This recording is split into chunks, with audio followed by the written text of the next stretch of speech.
Have you ever trusted someone with your entire world, only to watch them shatter it in a single moment? For Sarah, 6 months pregnant and glowing with joy, the future seemed perfect. She had a loving husband, a beautiful home, and a baby on the way. But a single knock on the door was about to change everything. What she saw when she opened it wasn't just a betrayal. It was the end of her marriage, her trust, and the life she thought she knew. This is a story about how the deepest secrets can hide in plain sight, and how a woman's strength is forged in the fires of heartbreak. The scent of lemon and rosemary still clung to the air, a phantom of the roasted chicken Sarah had made for dinner. It was their favorite, a simple, comforting meal that felt like a hug from the inside out. At 6 months pregnant, every sensation was amplified. The gentle flutter of the baby kicking beneath her ribs, the warmth of the house settling around her, the deep, abiding love she felt for her husband, Ben. Their life, nestled in a quiet, tree-lined street in suburban Ohio, was a carefully constructed masterpiece of shared dreams and quiet contentment. Sarah traced the rim of her chamomile tea, her gaze drifting around the living room. Every object held a story. The slightly too large leather armchair was the first piece of furniture they'd bought together, a compromise between her love for modern lines and his penchant for oversized comfort. On the mantelpiece, a collection of photos chronicled their journey. A sun-drenched selfie from their honeymoon in Italy, a goofy picture with their golden retriever, Gus, and, most recently, a grainy ultrasound image, a tiny, miraculous profile that had already stolen their hearts. Ben was late. Not unusually so. His work as a senior architect at a prestigious downtown firm often demanded long hours.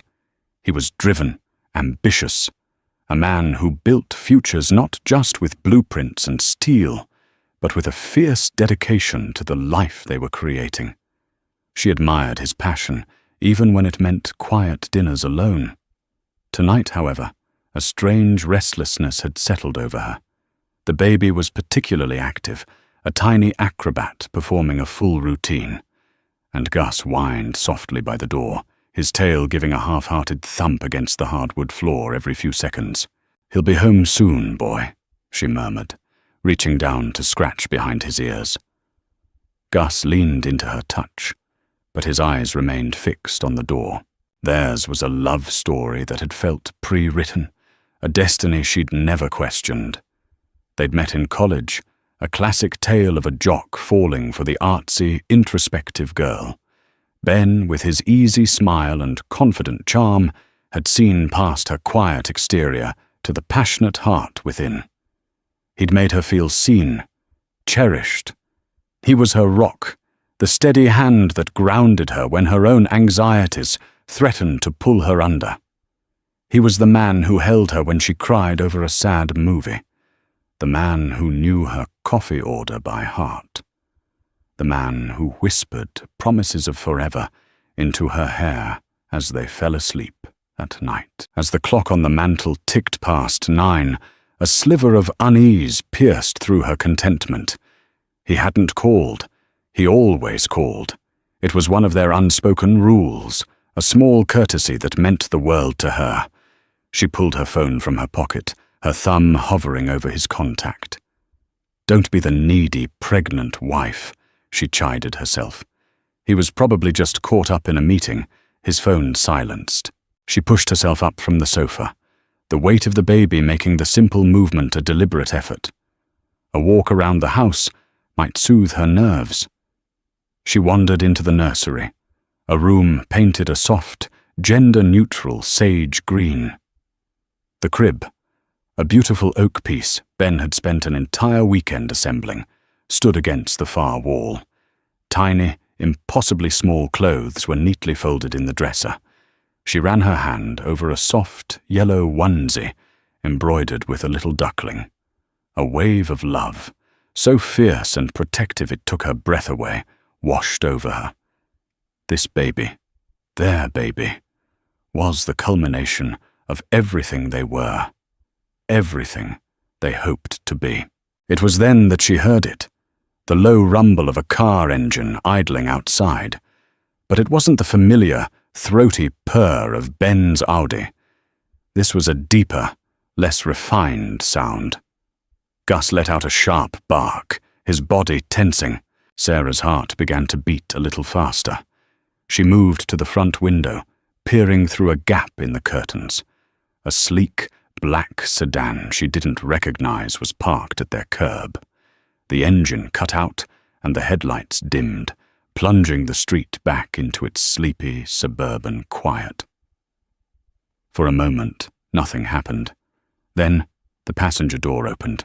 Ben! Relief washed over her, so potent it made her feel dizzy. He was home. He must have gotten a ride with a colleague.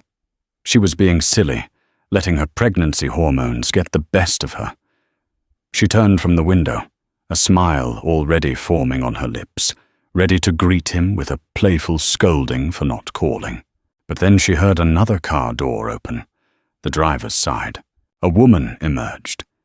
Even in the dim glow of the street lamp, Sarah could see she was tall and slender, with a cascade of dark hair that fell over her shoulders. She was wearing a trench coat, cinched tightly at the waist, and high heels that made a sharp, confident click on the pavement as she walked around the car to join Ben. Sarah froze, her hand still on the curtain. She watched as the woman reached up and straightened Ben's tie, her movements intimate, familiar. Ben's head was bowed, and he said something Sarah couldn't hear. The woman laughed, a sound that didn't reach the house, but was evident in the tilt of her head and the way her shoulders shook. Then, Ben leaned in and kissed her. It wasn't a friendly peck on the cheek. It was a deep, lingering kiss, the kind reserved for lovers, for partners, for the person you share your life with. It was the kind of kiss he hadn't given Sarah in months. The world tilted on its axis. The air in the room grew thick and heavy, impossible to breathe. The lemon and rosemary scent that had been so comforting moments before now turned cloying, nauseating. The baby gave a sudden, sharp kick, as if sensing its mother's distress.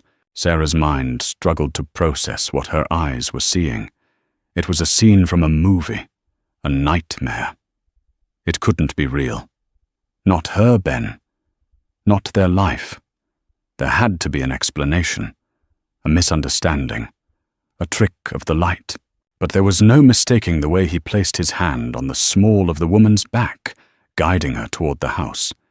There was no mistaking the proprietary way she leaned into him, and there was no mistaking the sound of their shared, low laughter as they approached the front door. A key scraped in the lock. Panic, cold and sharp, seized her. She couldn't be here. She couldn't face this. Not now. Not like this. Her instinct was to run, to hide, to disappear into the sage-green walls of the nursery and pretend this wasn't happening. But another instinct, a primal, protective one, rose up to meet the panic. This was her home, her life, her baby.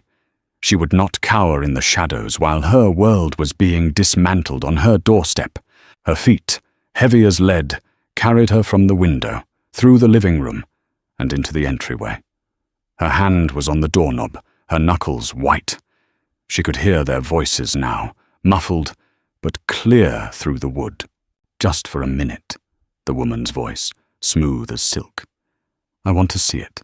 I don't know, Jessica, Ben's voice, hesitant, but not resistant. Sarah's home. She's probably asleep, the woman, Jessica, purred. Come on, Ben. Don't be a coward. The key turned. The lock clicked. Sarah took a deep, shuddering breath, the last breath of the woman she used to be. And then she opened the door. The sight that greeted her would be seared into her memory forever. Ben, her Ben, stood on their welcome mat, his hand intertwined with the slender, manicured fingers of the beautiful woman beside him. Their faces, caught in the warm glow of the entryway light, were a mixture of surprise and, in Ben's case, a flicker of something that looked horrifyingly like guilt. But it was the woman's expression that struck Sarah the most. It wasn't shame or embarrassment. It was a cool, appraising confidence, a look of ownership. The silence that fell was absolute, a vacuum that sucked all the air from the space between them. The only sound was the frantic, terrified thumping of Sarah's own heart, a drumbeat marking the end of her marriage. The universe seemed to contract, shrinking to the confines of the brightly lit doorway. For a long, suspended moment, the three of them were frozen in a tableau of domestic horror. Ben's face, usually so open and readable to her, was a canvas of warring emotions, shock, fear, and a flash of pathetic, deer-in-the-headlights panic. His hand, which had been so confidently holding the other woman's, dropped away as if her skin had suddenly turned to fire. The woman, Jessica, however, barely flinched. Her dark eyes, cool and assessing, swept over Sarah, taking in the swell of her belly, the soft, worn maternity sweater, the look of utter devastation that must have been written all over her face. There was no surprise in those eyes, only a flicker of something that looked like triumph. "Sarah," Ben stammered, his voice a hoarse whisper. He took a half-step forward, his hands raised in a placating gesture that was both instinctive and insulting. It's not what it looks like." The cliché was so absurd, so grotesquely inadequate for the scene playing out, that a bubble of hysterical laughter threatened to rise in Sarah's throat. She swallowed it down, the effort tasting like bile. "Not what it looks like?" Her voice was unnaturally calm, a thin sheet of ice over a raging sea of pain. "What exactly do you think it looks like, Ben?" She kept her eyes locked on his, refusing to give the other woman the satisfaction of her attention. She would not be the hysterical, weeping wife. She would not break. Not yet. The baby inside her gave another sharp kick, a tiny, insistent reminder of what was at stake. It was for this child, this innocent life, that she had to hold herself together. "She's a colleague," Ben said, the lie clumsy and transparent. "Jessica Reynolds. We were just finishing up a project. I was giving her a ride home." "A ride home," Sarah repeated, her voice dripping with a sarcasm she didn't know she possessed. "Does that normally involve a romantic stroll to my front door and a key to my house?" Jessica finally spoke, her voice as smooth and polished as her manicure. "Ben, darling, perhaps we should go." She placed a hand on his arm, a gesture of ownership that was as blatant as a brand. "Darling." The word was a poisoned dart, and it hit its mark. Sarah's composure finally cracked. A single hot tear escaped and traced a path down her cheek. "You will not call him that in my house." She finally turned her gaze to Jessica, and the full force of her fury and betrayal was unleashed. "And you," she said, her voice low and trembling with rage, "will get the hell off my property." Jessica's perfectly sculpted eyebrows rose in mock surprise. "Your property? That's funny. From what Ben's told me, this house is as much his as it is yours. Maybe more, considering who's been paying the mortgage." The cruelty of the remark was breathtaking. It was a calculated strike, designed to wound and diminish her. Sarah had quit her job as a graphic designer a year ago, a mutual decision they'd made to focus on starting a family. Ben had insisted, saying he wanted to provide for her, to let her focus on her health and the baby.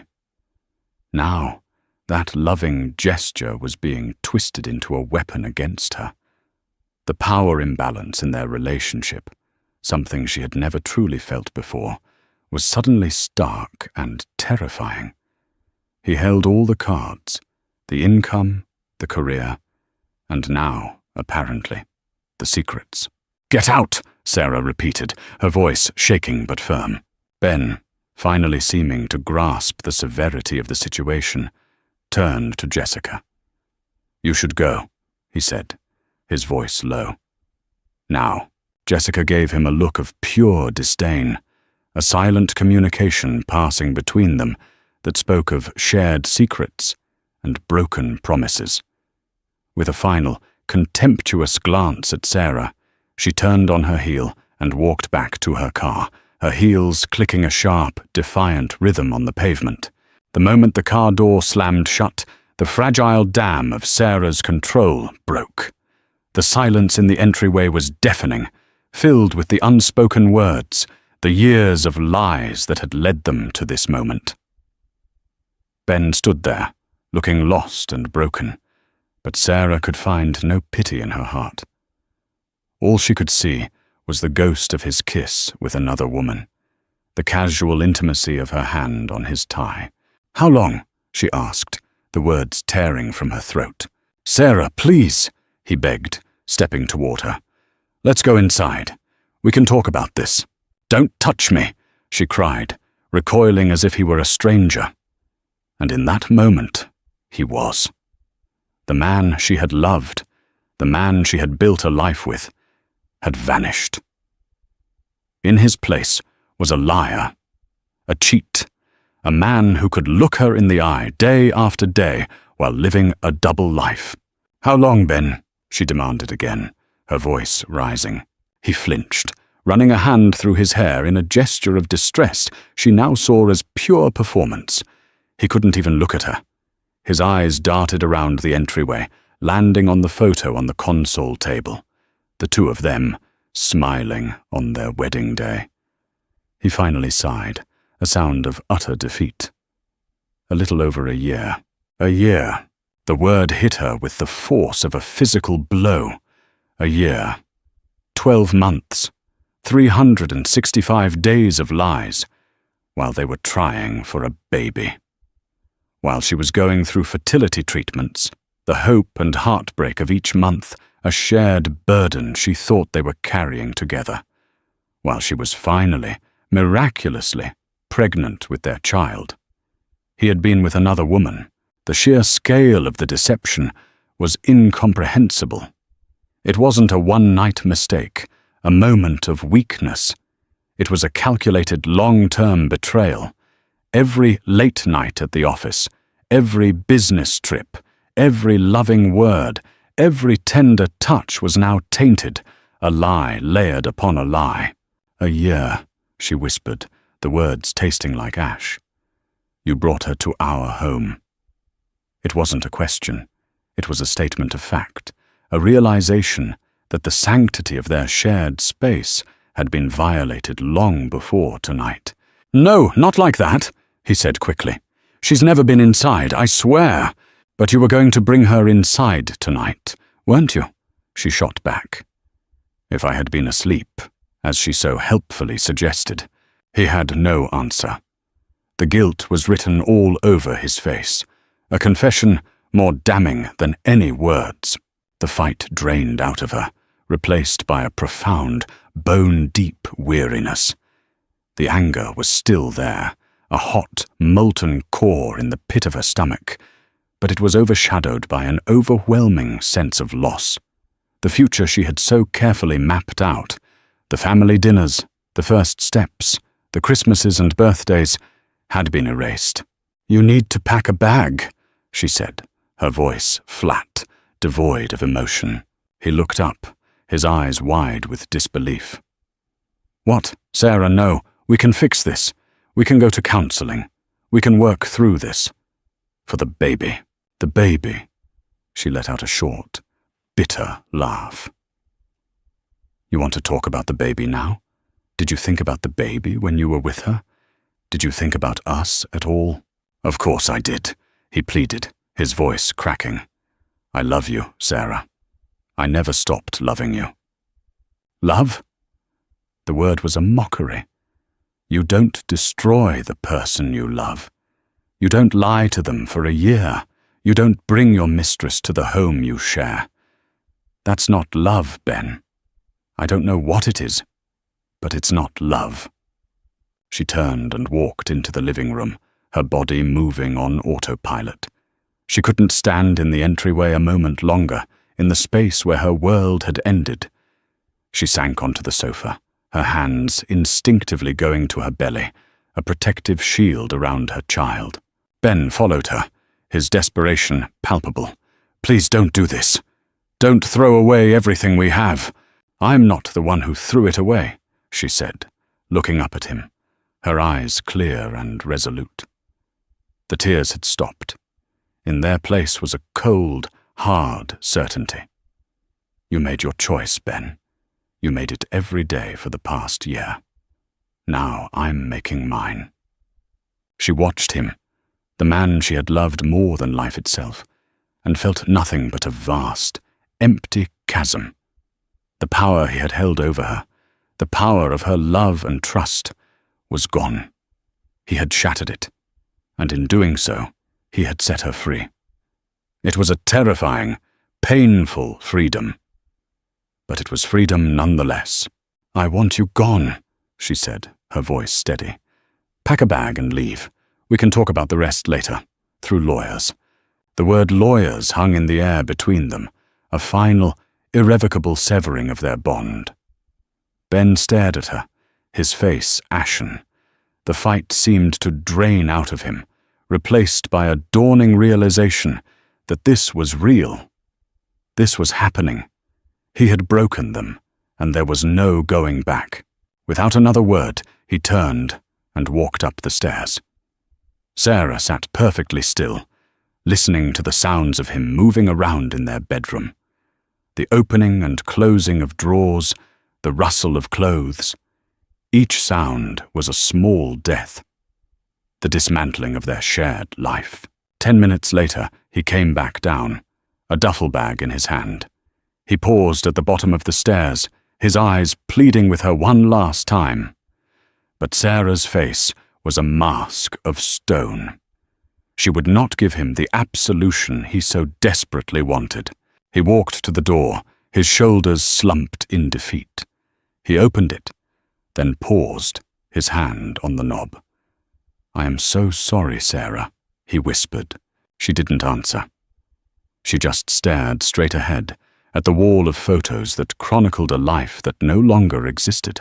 The door closed behind him, the click of the latch echoing in the silent house.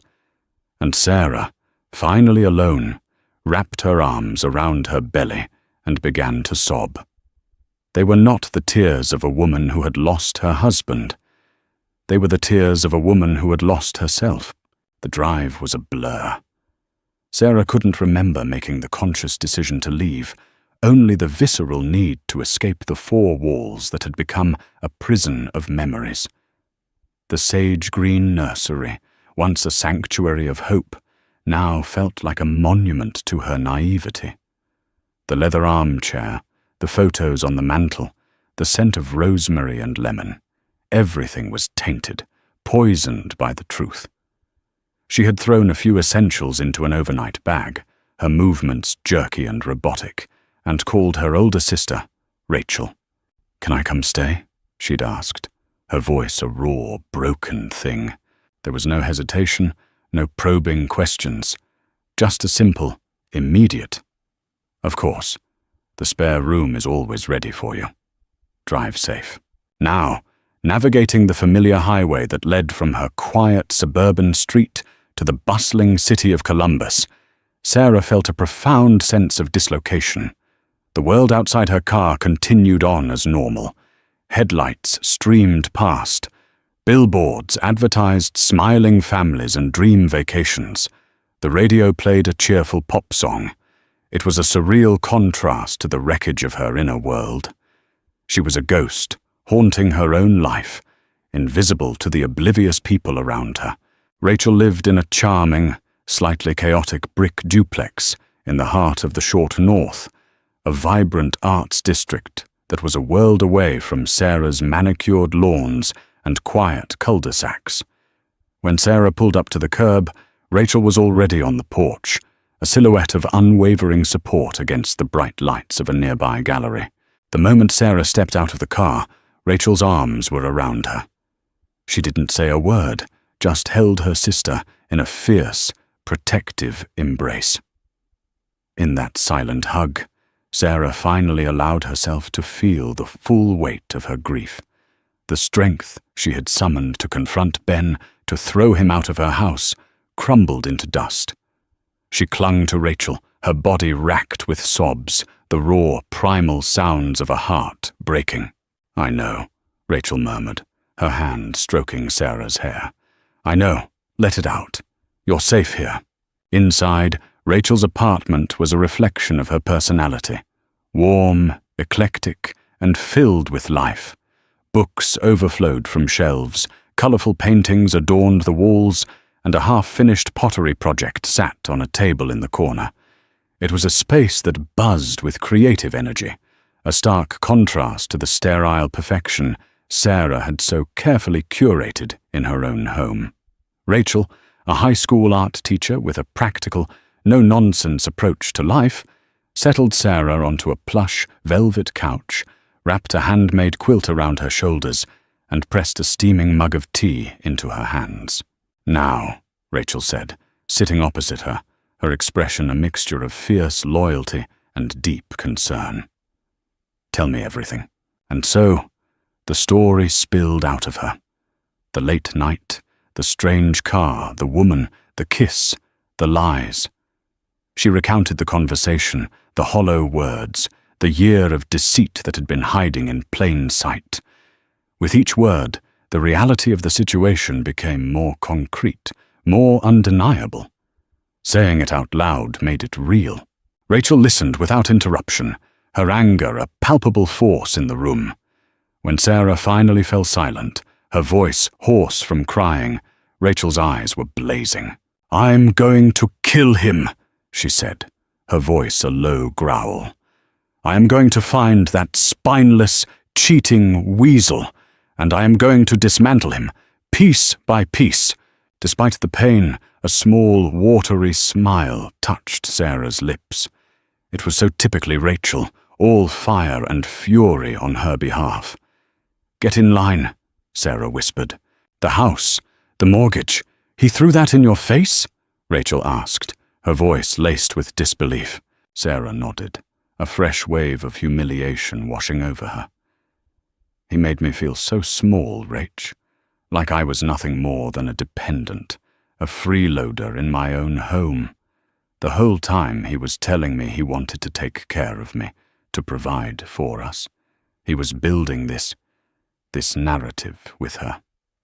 That I was a burden. That's not a narrative, Sarah. That's a tactic," Rachel said, her teacher voice emerging. "It's about control. He makes you financially dependent, isolates you from your career, and then uses that dependence to justify his own horrific behavior. It's classic psychological manipulation. He wanted to keep you in a box, and when you found out he had another box for his mistress, he tried to make you feel like you didn't even deserve the one you were in." Hearing it laid out so clinically, so logically, was both jarring and clarifying. Sarah had been swimming in a sea of emotional chaos, but Rachel had thrown her a lifeline of rational thought. The power imbalance wasn't just about money, it was about control. Ben hadn't just cheated, he had actively undermined her sense of self-worth to facilitate his betrayal. "What about the baby?" Rachel asked, her voice softening. "He tried to use the baby," Sarah said, her hand instinctively going to her stomach. "He said we should work through it for the baby. As if this innocent child should be the glue that holds together a broken, toxic marriage." "Good for you for not falling for that," Rachel said, her pride evident. "That's the oldest trick in the cheater's handbook. He doesn't care about the baby's well-being. He cares about his own. He wants to avoid the consequences, the public shame, the financial fallout. He wants to keep his comfortable life, and he's willing to use his own unborn child as a shield. The days that followed were a fog of grief and exhaustion. Sarah slept in Rachel's spare room, a cozy, sunlit space with a view of a small, overgrown garden. She spent hours just staring at the ceiling, her mind replaying the last year of her life, searching for signs she had missed. Had there been a shift in his touch? A new password on his phone? A sudden interest in working late? The clues were there, she realized now, a breadcrumb trail of deceit she had been too blind, too trusting to see. She was grappling with a profound, psychological conflict. Part of her, the part that had loved Ben for a decade, desperately wanted to believe there was a way back. It whispered to her in the dead of night, reminding her of his easy laugh, of the way he looked at her on their wedding day, of the shared history that was woven into the very fabric of her being. This part of her mourned the loss of the future she had so vividly imagined, a future that now lay in ruins, but another part of her, a newer, stronger part that was forged in the fire of his betrayal, knew that there was no going back. This part of her was fueled by a cold, hard anger. It was the part that recognized the depth of his manipulation, the calculated cruelty of his actions. It was the part that knew that the man she had married was a stranger, a carefully constructed facade hiding a hollow core. Rachel was her anchor in this storm. She didn't offer platitudes or easy answers. She simply sat with Sarah in her grief, making sure she ate, dragging her out for short walks in the crisp autumn air, and providing a constant, grounding presence. She was the one who gently suggested Sarah call a lawyer, just to know your options. She was the one who fielded the barrage of texts and voicemails from Ben, her responses a masterclass in protective fury. "He says he's sorry," Rachel reported one evening, her phone in her hand, her expression one of deep disgust. "He says he'll do anything to make it right. He wants to know where you are." "Don't tell him," Sarah said, her voice flat. "Wouldn't dream of it," Rachel said, typing a sharp reply. "I've informed him that all future communication will be through your legal counsel. Which reminds me, I made an appointment for you with a woman named Eleanor Vance. She's a shark, apparently. A very expensive, very effective shark." The thought of lawyers and divorce proceedings sent a wave of nausea through Sarah. It was so final, so clinical. But Rachel was right. She needed to protect herself. And more importantly, she needed to protect her baby. That night, as she lay in the unfamiliar bed, the sounds of the city a low hum outside her window, Sarah felt a subtle shift within her. The overwhelming grief was still there, a heavy cloak she couldn't yet shed. But beneath it, a tiny, fragile seed of something else was beginning to sprout. It was a flicker of anger, yes, but it was more than that. It was a sense of resolve. Ben had taken her past and poisoned it. He had stolen the future they were supposed to share. But he would not take this baby. He would not take her strength. She had lost her husband, her home, her sense of security. But she would not lose herself. In the quiet refuge of her sister's home, surrounded by unwavering love and support, Sarah began to understand that this was not just an ending. It was, in the most painful way imaginable, a new beginning. Eleanor Vance's office was the physical embodiment of quiet, expensive power. Located on the top floor of a sleek glass and steel skyscraper overlooking the Scioto Mile, it was a world of muted greys, polished chrome, and commanding views. The air itself seemed to hum with a low frequency of competence and authority.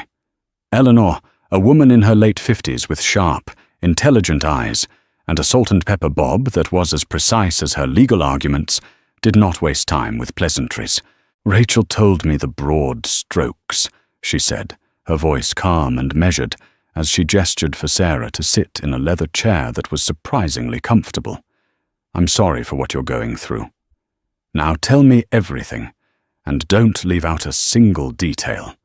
The more I know, the better I can protect you and your child." For the second time in as many weeks, Sarah recounted the story of Ben's betrayal. But this time it was different, filtered through the lens of legal strategy, the emotional, personal tragedy transformed into a series of facts, assets, and liabilities. The house, the cars, Ben's salary, his 401k, the joint savings account, they were no longer symbols of a shared life, but pieces on a chessboard. The affair itself, while emotionally devastating, has limited legal standing in a no-fault state like Ohio, Eleanor explained, making notes on a legal pad with a fountain pen.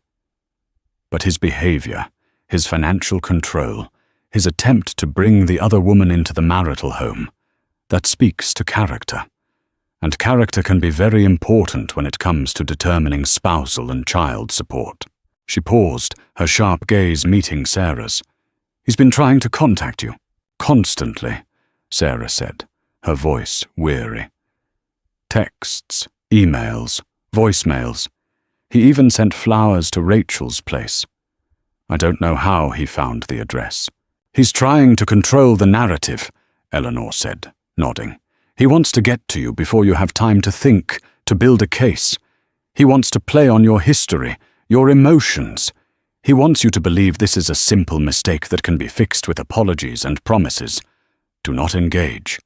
Let me be your shield." The word shield resonated with Sarah. It was exactly what she needed. She felt so exposed, so raw. The idea of having someone as formidable as Eleanor Vance standing between her and Ben was a profound relief. "I need you to do something for me," Eleanor continued, her tone shifting from empathetic counsel to strategic commander. "It's going to be difficult, but it's necessary. I need you to go back to the house." Sarah's heart plummeted. "I can't," she whispered. "I can't go back there." "You have to," Eleanor said, her voice firm but not unkind. "He's moved out, correct? He's staying with a friend?" "He said he was," Sarah confirmed. "Good. Then he has established a new primary residence. The house is, for now, yours. You need to go back and gather any and all financial documents you can find. Bank statements, credit card bills, tax returns, investment portfolios, pay stubs. Anything with his name on it. I suspect that a man who can maintain a secret life for over a year is also capable of maintaining secret finances." The thought was chilling. Sarah had never questioned their finances. Ben handled everything. He'd told her it was so she wouldn't have to worry, another one of his grand, protective gestures that now seemed so sinister. He would show her a spreadsheet at the end of each month, a neat summary of their income and expenses. She had trusted him completely. The idea that he might have been hiding money, that his betrayal might have a financial dimension, was a new layer of violation. Rachel, ever the loyal soldier, insisted on going with her. They drove to the house in the middle of a weekday, a time when the quiet suburban street was mostly deserted. As Sarah put her key in the lock, the same lock Ben's key had scraped just weeks before, a wave of nausea washed over her. The house was cold and silent. It no longer felt like her home. It was a crime scene, and she was a detective searching for clues to a life she hadn't known she was living. "Okay," Rachel said, rubbing her hands together. "Operation Uncover the Weasel's Secrets is a go. Where do we start?" "His office," Sarah said, her voice resolute. Ben's home office, like the rest of the house, was a study in curated perfection. A large mahogany desk, an ergonomic chair, shelves lined with architectural books and awards. It was the nerve center of his professional life, and, Sarah suspected, his secret one as well. She sat down in his chair, the leather still holding the faint scent of his cologne. It was a strangely intimate act, a violation of his private space, but she felt no guilt. He had forfeited that right. She turned on his desktop computer, her heart pounding. She had always known his password. It was the date of their anniversary. She typed it in, half expecting him to have changed it. He hadn't. The desktop sprang to life, revealing a neatly organized screen of folders and icons. For a moment, she didn't know where to look. It felt like an impossible task, searching for a needle in a digital haystack. "Check his email," Rachel suggested, peering over her shoulder. "The sent folder, the trash. People are lazy. They rarely delete everything." Sarah opened his email client. The inbox was mostly work-related, a flurry of correspondence about blueprints, zoning laws, and client meetings. But then she saw it. A folder on the side panel, innocuously labeled Personal Projects. Her hand trembled as she clicked on it. It was a treasure trove of deceit. There were emails going back more than 2 years, not one. Emails between Ben and Jessica Reynolds. They were filled with inside jokes, pet names, and plans for secret rendezvous. There were confirmations for hotel rooms in cities where Ben was supposedly on business trips alone. There were links to restaurants she'd never heard of, theaters she'd never been to. But it was the financial discoveries that truly took her breath away.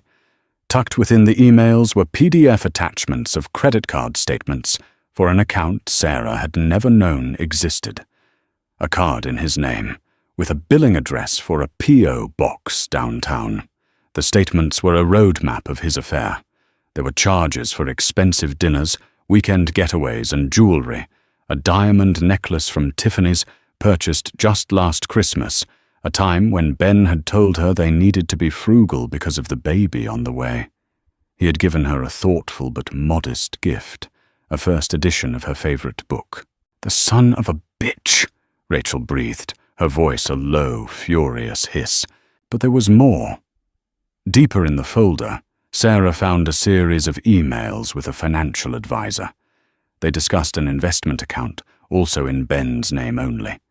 He had been siphoning money from his bonuses, funds that Sarah thought were going into their joint savings for the baby's future, and funneling them into this secret account. The balance was staggering, nearly $100,000. The hidden motive, the why behind his betrayal, was suddenly crystal clear, and it was uglier than simple infidelity. This wasn't just a man having an affair. This was a man systematically building a separate life, a life he was funding with their shared resources. He wasn't just cheating on her, he was stealing from her, from their child.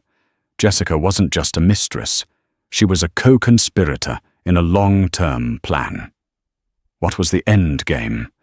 Was he planning on leaving her after the baby was born? Was he going to drain their joint accounts and disappear? The power imbalance she had felt was not just psychological. It was a calculated financial strategy. He had made her dependent so he could plunder their assets without scrutiny. The man she had trusted with her life, her future, her body, had been playing a long con. Sarah felt a strange sense of calm descend upon her. The pain was still there, a deep, throbbing ache. But it was now overlaid with a cold, clear fury. The grief-stricken wife was gone, replaced by a woman with a mission. She began to methodically download every email, every statement, every piece of evidence onto a flash drive. Each click of the mouse was a nail in the coffin of her old life, but it was also a brick in the foundation of her new one.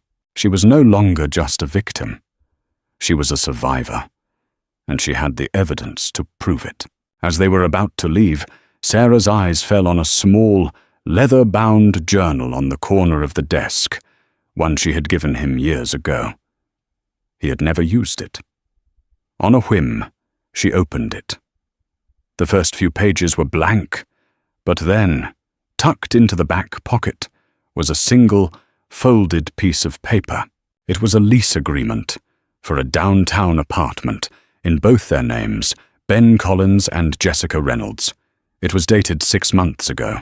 He hadn't just been planning a future with this woman. He had already started building it. He had a whole other home, a whole other life, running in parallel to the one he shared with Sarah. The house with the sage-green nursery was just a stage, and she had been the unwitting lead actress in a play she didn't know she was in. She folded the paper and put it in her purse, along with the flash drive. The unveiling was complete. The man she thought she knew was a complete fabrication, and now she had everything she needed to tear the whole facade down. The weeks following the discovery in Ben's office were a crucible. The cold, hard evidence on the flash drive acted as a strange sort of anchor, grounding Sarah in the reality of her situation. There was no more room for doubt, no lingering whispers of "what if?" The man she had married was a stranger, a masterful architect of deceit, and the life they had shared was a meticulously crafted illusion. The grief was still a constant companion, a dull ache behind her ribs, but it was no longer all-consuming. It was now mingled with a potent, clarifying anger that propelled her forward. She met with Eleanor Vance again, this time armed with a formidable arsenal of evidence. As Sarah laid out the credit card statements, the investment portfolio, and the lease agreement on the polished mahogany table, she saw a flicker of something akin to admiration in the lawyer's sharp eyes. "Well," Eleanor said, a slow, predatory smile spreading across her face, "this changes things. This isn't just infidelity anymore. This is a clear case of dissipation of marital assets. He has been actively defrauding you and your unborn child. We're no longer asking for a fair settlement, Sarah. We're going on the offensive." The shift in language, from defense to offense, was empowering. For the first time since she'd opened that door, Sarah felt a flicker of agency, a sense that she was no longer just reacting to the wreckage of her life, but actively taking control of its reconstruction. Eleanor's strategy was swift and decisive. She filed for divorce immediately, citing irreconcilable differences, and simultaneously filed a motion to freeze all of their assets, both joint and individual. This included the secret investment account. The legal papers were served to Ben at his prestigious downtown firm, an act of calculated precision designed to strip away his carefully maintained veneer of respectability. The fallout was immediate. Ben's barrage of pleading texts and emails stopped, replaced by a single furious phone call to Eleanor, which she recounted to Sarah with grim satisfaction. He had been blindsided, enraged that his private dealings had been exposed. He had accused Sarah of being vindictive, of trying to ruin him. "He's not angry that he got caught," Eleanor had told her, her voice dry. "He's angry that he lost control. That's what this has always been about for him. Control. And we just took it away from him." While the legal battle raged in the background, Sarah focused on the monumental task of building a new life. Rachel's spare room, once a temporary refuge, began to feel more like a command center.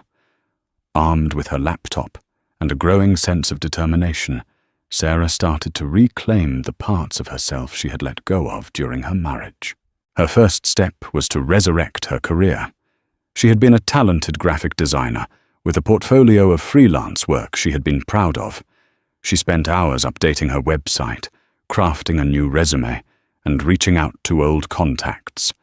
It was daunting at first. The industry had changed, and her confidence was shaky. But with each email she sent, with each positive response she received, a piece of the old Sarah, the ambitious, creative woman she had been before Ben, began to re-emerge. She landed a small freelance project, designing a logo for a local bakery. The pay was modest, but the feeling of earning her own money, of creating something tangible and beautiful, was priceless. It was a declaration of independence, a small but significant step toward financial and emotional self-sufficiency. Her focus also shifted to her pregnancy. She found a new OB-GYN in the city, a warm, reassuring woman who treated her not as a high-risk case, but as a strong, capable single mother-to-be. She signed up for a prenatal yoga class where she met other expectant mothers. In their shared stories of swollen ankles, strange cravings, and hopes for the future, she found a sense of community she hadn't realized she was missing. These women weren't interested in the brand of her stroller or the size of her house. They were interested in her journey. They talked about birth plans and breastfeeding, about navigating maternity leave and childcare. For the first time, Sarah began to envision a future for her and her baby that wasn't defined by loss, but by possibility. A future that was entirely her own.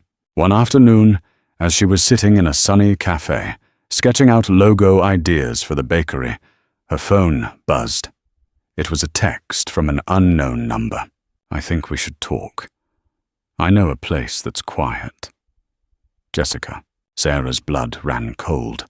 Her first instinct was to delete the message, to block the number, to follow Eleanor's advice and refuse all contact. But a different, more powerful impulse took hold. She was tired of hiding.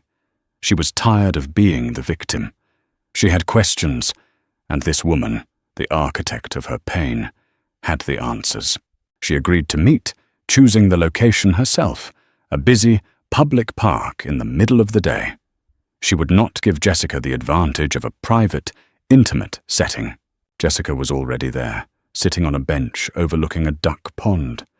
She looked different in the harsh light of day, smaller, less formidable than the glamorous phantom who had haunted Sarah's nightmares. She was still beautiful, but up close, Sarah could see the faint lines of stress around her eyes, the slight tremor in her manicured hands. "Thank you for coming," Jessica said, her voice lacking the smooth confidence Sarah remembered. "I'm not here for you," Sarah said, her voice steady. She remained standing, a subtle assertion of power. "I'm here for me. I want to know why," Jessica sighed, her gaze fixed on the ducks gliding across the water. "I could tell you I fell in love with him. I could tell you he was unhappy, that your marriage was already over. He told me it was. He said you were distant, cold, that you'd changed. The familiar narrative, the one Ben had tried to sell her, had no power over her anymore. He was lying to you, just like he was lying to me," Sarah said, her voice flat. Jessica gave a short, bitter laugh. "I'm starting to realize that. He told me he was going to leave you after the baby was born. He said it would be cleaner that way. He promised me we would have the house, a life together. He was building a nest egg for us, for our future." "Our future," Sarah repeated, the words tasting like poison. "He was stealing from his own child's future to build one with you." For the first time, Jessica looked directly at Sarah, and in her eyes, Sarah saw not malice, but a reflection of her own disillusionment. "He played us, didn't he?" Jessica said, her voice barely a whisper. "He told each of us exactly what we wanted to hear. He made you the dependent, stay-at-home wife so he could control the finances. He made me the exciting, successful career woman who understood his ambition. We were just two sides of the same coin for him. Two roles he needed someone to play. The revelation was staggering. It wasn't a simple case of a man choosing one woman over another. Ben hadn't loved either of them. He had loved the power, the control, the thrill of maintaining two separate, carefully curated lives. He was a narcissist, a man so hollow at his core that he needed constant validation from multiple sources. When your lawyer served him the papers at his office, they put him on leave, Jessica said, her voice cracking. The partners are investigating his finances, the apartment we leased. He used a fraudulent credit report. He's ruined, and he's trying to blame me, to blame you. He's trying to say we conspired against him. A strange, unexpected feeling washed over Sarah. It wasn't pity, but it wasn't satisfaction either. It was a sense of profound clarity. She and Jessica were not rivals. They were both victims of the same man's pathological selfishness. "He won't win," Sarah said, and the words were a promise to herself as much as a statement to Jessica. "He's not going to ruin my life, and he's not going to ruin my babies." She turned to leave. The conversation finished.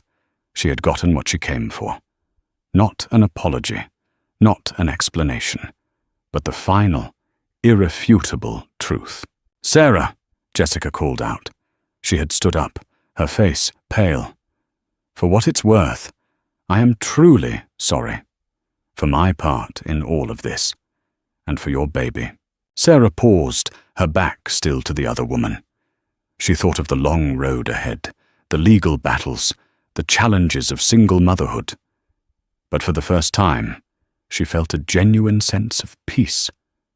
The anger had burned itself out, leaving behind a clean, quiet strength. She was rising from the ashes of her old life, not as a victim, but as the sole architect of her new one. She didn't reply. She just kept walking, her head held high, her hand resting on the gentle curve of her belly, a silent promise to the new life that was growing within her. The future was uncertain, but it was hers. And for the first time in a long time, that felt like enough. The calm that had settled over Sarah after her meeting with Jessica was short-lived. It was the quiet eye of the storm, a brief respite before the full fury of the gauntlet Ben intended to throw down was unleashed. His initial shock and rage had morphed into a calculated, vicious legal strategy. Stripped of his ability to manipulate her emotionally, he now wielded the only weapon he had left: money and the legal system. He hired a notoriously aggressive lawyer, a man whose reputation for scorched-earth tactics was whispered with a mixture of fear and awe in legal circles. The first salvo was a countersuit, a document filled with such outrageous lies and distortions that it felt like a piece of fiction. He accused Sarah of being emotionally unstable, of having an affair herself, of being an unfit mother.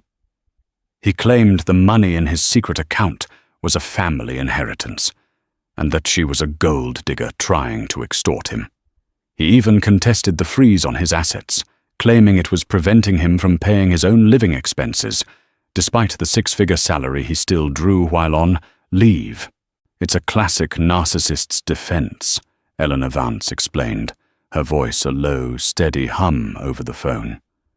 She was completely unfazed. Attack, deny, and reverse, victim and offender. He's not trying to win on the merits of the case. He's trying to wear you down. He wants to exhaust you emotionally and financially until you give up and accept a lowball settlement. We won't let that happen. But knowing the strategy and living through it were two very different things. The legal battle became a war of attrition. There were depositions, endless requests for documents, and motions designed to delay and harass.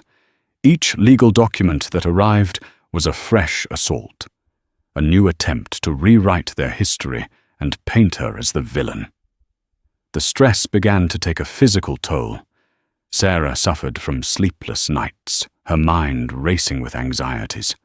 The baby, as if sensing her turmoil, was often restless, its frantic movements a mirror of her own churning emotions. The biggest challenge came during a scheduled mediation session. Eleanor had warned her that it would be difficult, but Sarah was unprepared for the visceral shock of seeing Ben in person for the first time in months. He sat across the long, polished conference table, looking thinner, his face drawn and pale. But the air of arrogant confidence was gone, replaced by a cold, reptilian stillness. He refused to make eye contact, directing all his comments to his lawyer. His lawyer, a slick, silver-haired man named Marcus Thorne, opened with an offer so insulting it was laughable. They offered Sarah a fraction of the marital assets, no spousal support, and a child support payment that wouldn't even cover the cost of diapers. "My client is prepared to offer this out of the goodness of his heart," Thorne said, his voice smooth as oil, despite Miss Collins's erratic behavior and questionable moral character. "We believe a lengthy court battle would be detrimental to the child, and we are confident that a judge would see the merits of our case regarding Ms. Collins's fitness as a parent." The threat was clear. "Take this pittance, or we will drag your name through the mud and try to take your child." Sarah felt the blood drain from her face. The air in the room grew thick and heavy. She looked at Ben, at the man who had once promised to love and protect her, who was now threatening to destroy her, and felt a surge of white-hot fury. "No," she said, her voice shaking but clear. Eleanor placed a calming hand on her arm. "My client rejects your offer," she said, her tone icy. She then systematically dismantled their arguments, presenting the evidence of Ben's financial fraud, the lease for his secret apartment, the credit card statements detailing his lavish spending on his mistress. "Your client is the one whose moral character is in question, Mr. Thorne, and we have the receipts to prove it. We are not here to negotiate. We are here to inform you of what we will be presenting in court. We are confident that a judge will not only award my client her rightful share of the marital assets, but will also take a very dim view of your client's attempts to hide money from his pregnant wife." The mediation ended in a stalemate, but Sarah left with a renewed sense of resolve. Ben's threats had been designed to intimidate her, to make her feel small and powerless, but they had the opposite effect. They had ignited a fire within her, a fierce, protective instinct that she hadn't known she possessed. He was not just attacking her anymore, he was attacking her child, and she would not let him win. The financial strain of the legal battle was immense. Eleanor's fees were substantial, and Sarah's freelance work, while growing, was not enough to cover the mounting bills. She had to dip into her own small savings, the money she had carefully set aside before her marriage. It was a humbling, terrifying experience. There were days when she would stand in the grocery store, calculating the cost of every item, a stark contrast to the thoughtless spending of her previous life. One evening, overwhelmed by stress and exhaustion, she felt a sharp, cramping pain in her lower abdomen. Panic seized her. She called her doctor, who advised her to go to the hospital immediately. Rachel, her face a mask of concern, drove her, breaking every speed limit. Lying in the sterile, brightly lit hospital room, hooked up to a fetal monitor, Sarah felt a terror unlike anything she had ever known. The legal battles, the financial worries, the heartbreak, it all faded into insignificance. All that mattered was the tiny, precious life inside her. The doctor, a kind, grey-haired man with a calming bedside manner, came in after what felt like an eternity. "The baby is fine," he said, his voice gentle. "Your blood pressure is a little high, and you're showing signs of preterm labor, likely brought on by stress. We've given you a steroid shot to help the baby's lungs develop, just in case. But for now, the contractions have stopped. The best thing you can do for this baby is to rest and avoid stress as much as possible." The words hit her with the force of a physical blow. Her stress, her fight with Ben, was physically endangering her child. She had been so focused on winning the war, she hadn't realized the toll it was taking on the very person she was fighting for. Lying in the quiet darkness of the hospital room that night, listening to the steady, rhythmic beat of her baby's heart on the monitor, Sarah had an epiphany. Winning wasn't about destroying Ben in court. It wasn't about getting every last penny she was owed. Winning was about bringing her child into the world, healthy and safe. Winning was about creating a peaceful, loving home, free from the toxicity and conflict of the past. The next day, she called Eleanor. "I want to settle," she said, her voice firm. "Sarah, we're so close," Eleanor protested. "We have him on the ropes." "I know," Sarah said. "But it's not worth it. The stress is putting the baby at risk. No amount of money is worth that. Let's make them a fair offer. One that gives me what I need to start over, to provide for my child. But I'm done fighting. I'm choosing my baby. I'm choosing peace." It was the hardest decision she had ever had to make. It felt like letting him win. But as she said the words, a profound sense of relief washed over her. She was not surrendering. She was redefining victory. Eleanor, after a long pause, finally agreed. "I understand," she said, her voice filled with a newfound respect. "You're making a mother's choice. Let's draft an offer." They offered to split the known marital assets, including the house, down the middle. They would drop the motion regarding the dissipation of assets in exchange for a lump sum spousal support payment and a generous, non-negotiable child support agreement. It was less than she could have gotten in court, but it was enough. It was a clean break. Ben, likely advised by his lawyer that a jury would be deeply unsympathetic to his case, accepted the offer. The war was over. Sarah walked out of the lawyer's office into the bright afternoon sun, feeling lighter than she had in months. She had walked through the gauntlet and emerged, not unscathed, but whole. She had faced the worst of her fears: financial ruin, public humiliation, the threat of losing her child, and she had survived. She had learned to fight, but more importantly, she had learned when to stop fighting. She placed a hand on her belly, where the baby was now resting peacefully. "It's just you and me now, little one," she whispered. "And we're going to be okay." The final months of Sarah's pregnancy were a period of quiet, deliberate reconstruction. With the legal battle behind her, a weight had been lifted, not just from her mind, but from her very soul. The air seemed easier to breathe, the colors of the world more vibrant. The settlement, while not the windfall Eleanor had initially aimed for, was more than enough. It provided security, a foundation upon which she could build her new life. Her first act of redemption was to reclaim her home. Walking back into the house she had once shared with Ben was a strange experience.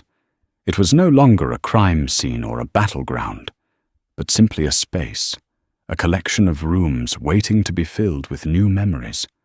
With Rachel's help, she began the process of purging the past. They packed away the photos of her and Ben, the wedding gifts, the remnants of a life that was no longer hers. They painted over the neutral, sophisticated greys with warm, cheerful colors. The large leather armchair, once a symbol of their compromised tastes, was sold online, replaced by a comfortable, stylish rocking chair, perfect for nursing a newborn. The most significant transformation took place in Ben's old office. Sarah turned it into her own design studio. The mahogany desk was replaced with a large white drafting table. The shelves once lined with his architectural awards now held her art books, pots of colorful pens, and inspiration boards filled with fabric swatches and beautiful typography. It was a space that was entirely hers, a testament to her talent and her newfound independence. Her freelance business was thriving, her reputation for clean, elegant design growing by word of mouth. She was not just surviving, she was flourishing. She also focused on redeeming her definition of family. Her old vision, The nuclear family with the white picket fence had been shattered. In its place, she was building something new, something more resilient. Her bond with Rachel, always strong, had deepened into an unbreakable alliance. Her sister was her rock, her confidant, her co-conspirator in all things baby-related. Her parents, who had been horrified by Ben's betrayal, wrapped her in a cocoon of unconditional love and support, respecting her decisions and celebrating her strength. Her circle of friends from her prenatal yoga class became her village, a community of women navigating the beautiful, chaotic journey of motherhood together. They threw her a baby shower in the backyard of her reclaimed home. It was a sun-drenched afternoon, filled with laughter, joy, and an overwhelming sense of female solidarity. As she sat in her new rocking chair, surrounded by women who loved and supported her, opening gifts of tiny socks and soft blankets, she felt a profound sense of gratitude. Her family was not broken. It had simply been redefined. 2 weeks before her due date, Sarah went into labor. It was a long and arduous process, a testament to the strength and endurance she had cultivated over the past 9 months. Rachel was by her side the entire time, a fierce and loving coach, holding her hand, wiping her brow, and whispering words of encouragement. And then, in the quiet, early hours of a new day, her son was born. They placed him on her chest, a tiny, perfect creature with a tuft of dark hair and his mother's wide, curious eyes. He was warm and solid, his small body fitting perfectly in the curve of her arms. As she looked at his face, a wave of love so powerful, so all-encompassing, washed over her, erasing the last vestiges of pain and bitterness from her heart. This was what it had all been for. This was the redemption. She named him Noah. It meant rest and comfort, everything she hoped to give him, everything he had already given her. In the days that followed, Sarah's world shrank to the size of her small, perfect son. The sleepless nights, the endless cycle of feeding and changing, the overwhelming responsibility. It was all consuming, but it was a beautiful, sacred exhaustion. She would spend hours just watching him sleep, his tiny chest rising and falling, his small hand wrapped around her finger. He was a part of her, but he was also his own person, a new beginning, a clean slate. One afternoon, about a week after Noah was born, a package arrived. It was a small, flat box with no return address. Hesitantly, she opened it. Inside, nestled on a bed of velvet, was a simple, elegant silver locket. There was a note, written in a familiar, precise handwriting. Sarah, there are no words to express the depth of my regret. I know that sorry is a meaningless word after what I did. I don't expect your forgiveness. I don't deserve it. I have started therapy to understand the man I became, the man who could cause such pain to the person he loved most in the world. I have a long way to go. I heard about the baby, a son. I hope one day he will know that his father's failings are not his own. I have set up a trust fund for him, which my lawyer will be in contact with yours about. It's the least I can do. It's not an attempt to buy my way back into your lives, but a genuine desire to provide for my son. I will not contact you again. I will respect your peace. I wish you nothing but happiness. Ben, Sarah read the note, her heart a strange mixture of emotions. The anger was gone, replaced by a quiet, detached sadness for the man he had been, and the man he was trying to become. His redemption was his own journey, separate from hers. She hoped, for his sake, that he would find it. But his path was no longer her concern. She looked at the locket. It was beautiful, but it was a relic from a past she had moved on from. She put it away in a box with the other remnants of her old life. She didn't need his gifts or his apologies. She had everything she needed right here in her arms. Later that evening, she sat in the rocking chair in Noah's nursery, the room bathed in the soft glow of a moonbeam. The sage-green walls, once a symbol of a shared, broken dream, now felt peaceful and serene. She held her son close, his warm breath on her neck, and hummed a soft lullaby. She thought about the woman she had been 9 months ago, the woman who had opened a door and watched her world crumble. That woman was gone. In her place was a mother, a survivor, a warrior. She had faced the ultimate betrayal and had not only survived, but had emerged stronger, more compassionate, and more fiercely alive than ever before. Her marriage had ended, but her life had not. Her story was not one of tragedy. It was a story of redemption. Not his, but hers. She had redeemed her life from the ashes of his lies, building a future filled with love, strength, and the quiet, profound joy of a mother holding her child. As Noah drifted off to sleep, a small, contented smile on his lips, Sarah knew, with a certainty that settled deep in her bones, that this was not an ending. This was just the beginning. Sarah's journey from devastating heartbreak to powerful redemption is a testament to the incredible resilience of the human spirit. Her story reminds us that even when our worlds are shattered, we have the strength within us to rebuild, to redefine our futures, and to find happiness on our own terms. It's a story of a mother's fierce love, a woman's unwavering courage, and the discovery that sometimes the end of one chapter is simply the beginning of a much better one. If Sarah's story moved you, please give this video a like and share it with someone who might need to hear a message of hope and strength. Don't forget to subscribe to our channel and hit the notification bell for more powerful stories that explore the complexities of life and love. Thank you for watching.